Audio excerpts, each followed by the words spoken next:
विद्या warriors में आप लोगों का स्वागत है। आज हम संधि टॉपिक लेकर के आए हैं। आज हम लोग संधि समझेंगे। आप लोग पहले स्क्रीनशॉट ले लीजिए।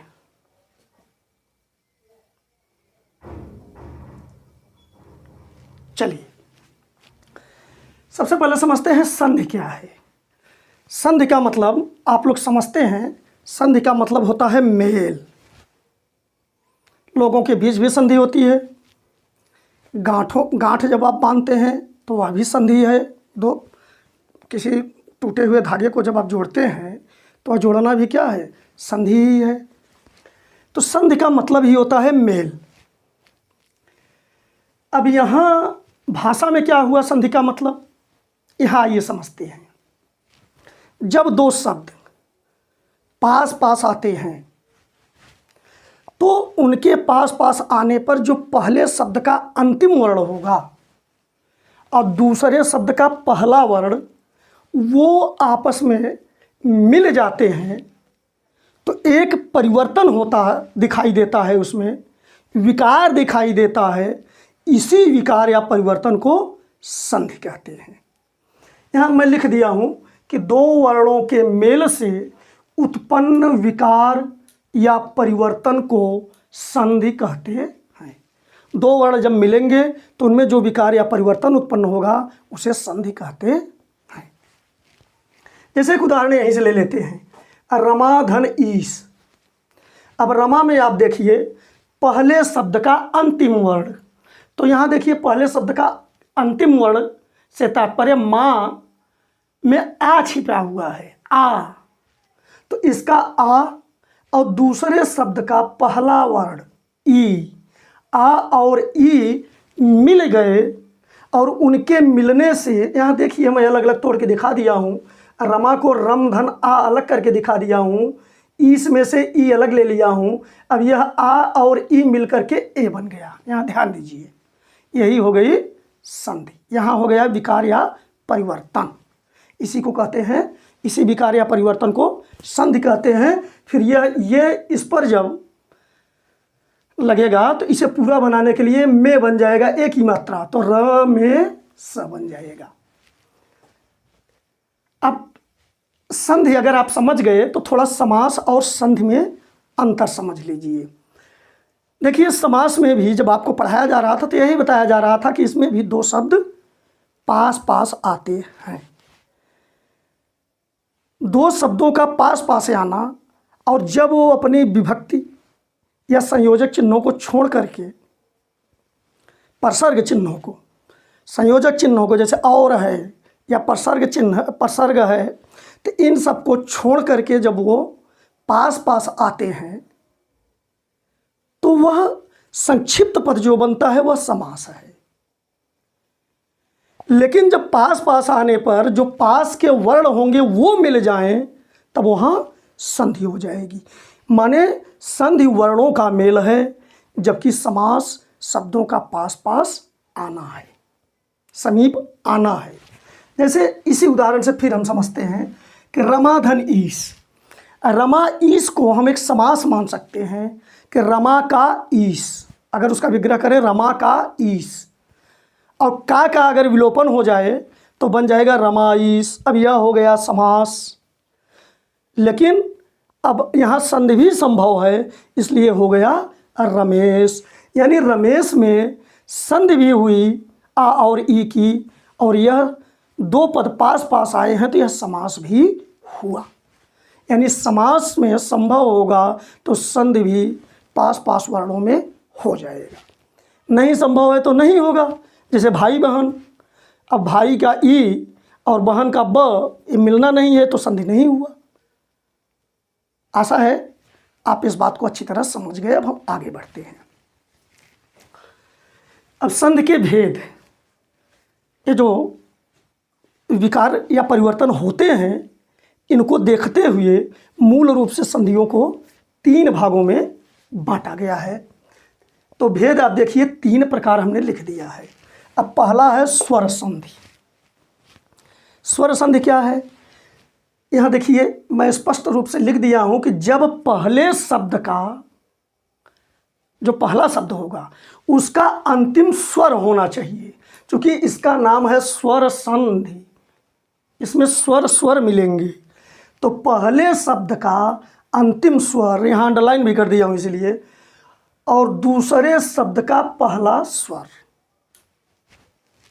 जब जुड़ेगा, यहाँ धन चिन्ह दिया हूँ इसलिए, तो वहाँ स्वर संधि होगी। यानी पहले शब्द के अंत में स्वर होना चाहिए और दूसरे शब्द का पहला भी स्वर होना चाहिए।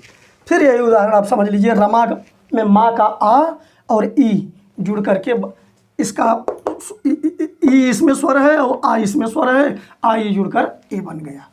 ठीक। दूसरा व्यंजन संधि।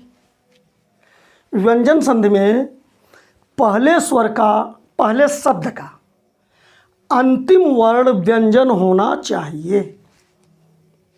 यहाँ देखिए, पहले शब्द का अंतिम वर्ण जो होगा वह व्यंजन होगा, और यह व्यंजन जो दूसरे शब्द का पहला वर्ण होगा वह स्वर भी हो सकता है और व्यंजन भी उससे जुड़े, तब वहाँ व्यंजन संधि होती है। यहाँ देखिए लिख दिया हूँ, पहले शब्द का अंतिम व्यंजन, पहले शब्द के अंत में व्यंजन ही होना चाहिए, दूसरे शब्द का पहला स्वर हो या व्यंजन। ठीक। उदाहरण में आप देखिए, जगत धन नाथ, पहले शब्द के अंत में यह व्यंजन आया है, दूसरे शब्द के प्रारंभ में भी व्यंजन ही आया है और यह संधि होकर के बन गई जगन्नाथ।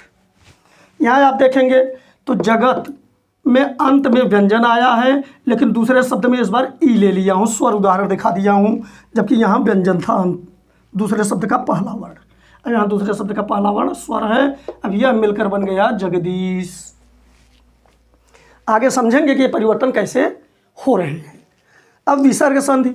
विसर्ग संधि में आप जानते हैं कि विसर्ग पहले शब्द के अंत में जो मिलेगा वही होगा, दूसरे शब्द के पहले कभी विसर्ग नहीं लगता, इतना तो आप जानते ही हैं। तो पहले शब्द के अंत का जो विसर्ग होगा वह दूसरे शब्द के पहले स्वर या व्यंजन से मिलता है और स्वर या व्यंजन बन जाता है। इस विसर्ग का स्वर या व्यंजन बन जाता है। मैं उदाहरण लेके समझा दिया हूँ, जैसे निह धन मल, तो निह धन मल में यह विसर्ग देखिए, यहाँ र बन गया और यह बन गया निर्मल। यहाँ सामने व्यंजन आया था म। और शिवः धन अहम, यहाँ विसर्ग का स्वर बन गया है, इसे हम अवग्रह चिन्ह कहते हैं, अ का उच्चारण करते हैं, खंडाकार जिसको कहते हैं, तो अवग्रह चिन्ह इसको कहते हैं। तो शिवोहम, स्क्रीनशॉट ले लीजिए।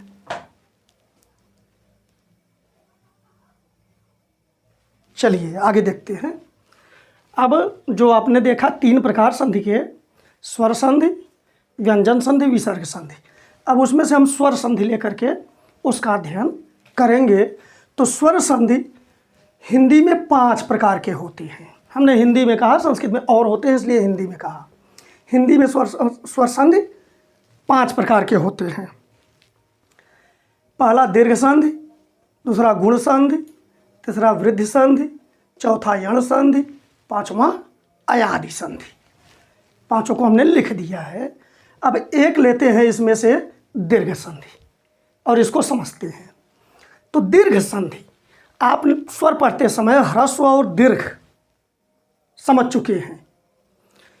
अ, ई, उ, री ये ह्रस्व में आते हैं, और आ, ई, उ, ए, ऐ, ओ, औ ये सब दीर्घ में आते हैं। तो दीर्घ संधि इसका नाम इसी आधार पे पड़ा है कि इसमें दीर्घ हो जाएगा। लेकिन कौन से दीर्घ स्वर होंगे हम उन्हीं को समझते हैं। यहाँ देखिए एक सूत्र है संस्कृत का, आपकी जानकारी के लिए रख दिया हूँ, इससे आपका ज्ञान और दृढ़ हो जाएगा अगर समझ में आएगी बात, और नहीं तो फिर आगे आप समझ लेंगे उसके की पॉइंट, तो भी समझ में आएगी बात।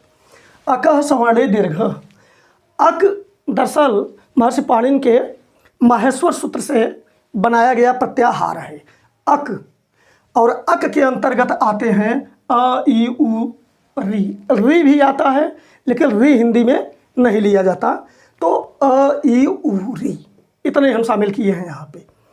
देखिए मूल स्वर यही है, मूल स्वर यही है, बाकी स्वर जो बनते हैं वह इन्हीं की मदद से बनते हैं। जैसे आ हुआ, मिलकर आ हो जाता है। ई है, एक ई और मिलेगा तो ई, और ऊ है, ऊ बड़ी ऊ। इसी तरह से ए है, अ और ई मिलकर के बन जाता है।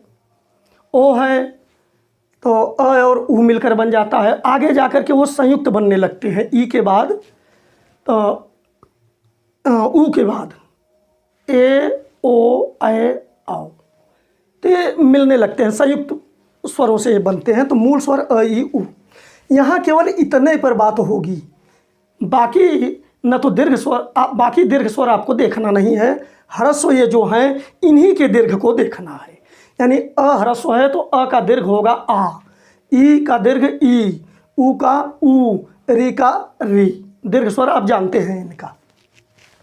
तो यही की पॉइंट है इसका, आप जानते रहिए कि इतने पे दीर्घ स्वर बनता है। अब इसका मतलब क्या हुआ कि सवर्ण स्वर अगर आए साथ में तो दीर्घ हो जाता है। सवर्ण स्वर का क्या मतलब होता है? जिनका उच्चारण स्थान एक ही हो उन्हें सवर्ण कहते हैं। जिनका उच्चारण स्थान एक ही हो। अ का उच्चारण स्थान कंठ है तो अ का भी कंठ ही है, आ का भी कंठ ही है। ई का तालु है तो ई का ताल, तो ई के साथ ई ही सवर्ण कहा जाएगा। अ के साथ अ या आ सवर्ण कहा जाएगा। ऊ के साथ, अब ऊ का उच्चारण स्थान अब कंठ और होठ का सहारा लेते हैं तो ऊ ही इसका सवर्ण बनेगा। और जब सवर्ण सवर्ण साथ आएंगे तो उनका दीर्घ हो जाएगा, यानी आ हो जाएगा, ई और ऊ यह बनेगा। और एक री होता है ह्रस्व में, हिंदी वर्णमाला में इसे शामिल करते हैं तो इसका भी एक दीर्घ बनता है। और री का दीर्घ इस प्रकार बनता है, एक बार ऐसे करते हैं तो री होता है ह्रस्व, एक बार और कर देते हैं तो यह दीर्घ हो जाता है। आइए अब हम चलते हैं, आगे बढ़ते हैं। अ ई उ री पर ही हमारा काम होगा। धन धन अर्थी, यहाँ आप देखिए न का अ और यहाँ अ मिलकर आ हो जाएगा, होगा हमेशा दीर्घ। तो अ का दीर्घ आ, तो हो गया धनार्थी। देवधन आलय, अ और आ मिलकर आ बनेगा दीर्घ ही। अ व का अ और यह आ मिल गया तो बना आ। तो देवालय मतलब अ के बाद आ आए, आ के बाद अ आए, अ के बाद अ आए, चाहे आ के बाद आ आए, कुल मिला के दीर्घ आ ही बनेगा। इसी तरह ई में भी होगा। ह्रस्व के बाद दीर्घ आए, दीर्घ के बाद ह्रस्व आए, ह्रस्व दीर्घ आए, ह्रस्व आए, दीर्घ दीर्घ आए, तब हर हालत में दीर्घ ई ही बनेगा। इसी प्रकार ऊ के साथ भी होगा। तो देव धन आलय हो गया। विद्या धन अर्थी, विद्या का आ और अ मिला तो आ बन गया, तो विद्यार्थी। विद्या धन आलय, आ द्या का आ और आ मिला तो आ बन गया, दीर्घ ही बनेगा कुल मिला करके। आ ई ऊ और री इसमें बनता है। तो अभिधन इष्ट, इसी तरह से अब यहाँ विद्यालय बना। अभिधन इष्ट, ई ह्रस्व ई मिलकर दीर्घ ही बन गया, अभिष्ट। कपिधन ईश, ह्रस्व ई और दीर्घ ई मिलकर के दीर्घ ही बन गया, कपीस। महती धन इच्छा में देखिए टी का दीर्घ ई और ह्रस्व ई मिलकर के दीर्घ ई बन गया। इसी तरह भानुधन उदय, भानु का ऊ और उदय का ऊ, ह्रस्व ऊ मिलकर के दीर्घ ऊ बन गया, भानुदय। यहाँ देखिए बड़ी ऊ की माने दीर्घ ऊ की मात्रा है। इस तरह भूधन उदय, इसमें दीर्घ ऊ है, इसमें ह्रस्व ऊ है, मिलकर के दीर्घ ऊ बन गया। लघुधन ऊर्मि, इसमें ह्रस्व ऊ, इसमें दीर्घ ऊ मिलकर के दीर्घ ऊ लघूर्मि। इसी तरह से री वाला उदाहरण है पितृधन ऋणम, री ह्रस्व मिलकर के दीर्घ री बनेगा और दीर्घ री हमने यहाँ बताया। इस प्रकार लिखा जाता है। एक बार आप त्रि लिखते समय एक बार ऐसे करते हैं तो दो बार कर दीजिए, यही दीर्घ हो जाएगा। ठीक, यह बहुत सरल है, आशा है आप समझ गए हैं।